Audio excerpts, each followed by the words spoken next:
டேய், பொண்ணுலாம் பார்க்க போக வேண்டாம்டா. பார்த்தீங்கன்னா வானதியை பொண்ணு பார்க்குறதுக்கு வீட்டில் எல்லாருமே ரெடியாகி இருப்பாங்க. நம்ம பாண்டியை மட்டும் காணோம் அப்படின்னு பாண்டிக்கு நம்ம சோழன் ஃபோன் பண்ணுறாங்க. பாண்டியோட ஃபோன் சுவிட்ச் ஆஃப் ஆகி இருக்கிறதுனால நம்ம சோழன் நேராக கடையில் போய் பார்த்துட்டு வரேன் நான் கடைக்கு போகிறாங்க. கடையில் பார்த்தா பாண்டியை காணோம், சீக்கிரமாகவே கிளம்பி போயிட்டாங்க அப்படின்னு கடையில் இருக்கவங்க சொல்கிறாங்க. வானதி வீட்டில் உன்னை அவன் ஏமாற்றிட்டான், அவங்களாம் யாருமே வரமாட்டாங்க அப்படின்னு அவங்க அண்ணா சொன்னோடனே நம்ம வானதிக்கு பயங்கரமாக கோவம் வந்துடுது.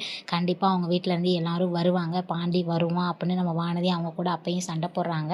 நம்ம வானதி சேரனுக்கு கால் பண்ணி இன்னும் நீங்கள் வரலையா அப்படின்னு சொல்லி கேட்குறாங்க. எல்லாரும் கிளம்பி ரெடியாக தான் இருக்கோம், பாண்டி மட்டும் என்ன வரல அப்படின்னு சொல்கிறாங்க. பாண்டிக்கு நான் கால் பண்ணேன், ஃபோன் சுவிட்ச் ஆஃப்னு வருது அப்படின்னு நம்ம வானதி சேரன்ட்ட வந்து சொல்கிறாங்க. நம்ம சோழன் பாண்டியை காணோன்னு தெரு தெருவாக வந்து பைக்கில் சுற்றிக்கிட்டு இருக்காங்க. ஒரு வழியாக பாண்டி நம்ம ஃபோனை ஆன் பண்ணி சோழனுக்கு கால் பண்ணுறாங்க. எங்கடா இருக்க அப்படின்னு சோழன் பாண்டியை பிடிச்சி பயங்கரமாக திட்டுறாங்க. இப்போதைக்கு இந்த கல்யாணம் வேணாம், பொண்ணு பார்க்க போக வேணாம் அப்படின்னு நம்ம பாண்டி ரொம்ப கூலாக சோழன்ட்ட சொல்கிறாங்க. இதை கேட்டு சோழன் வந்து ரொம்பவே ஷாக் ஆகுறாங்க.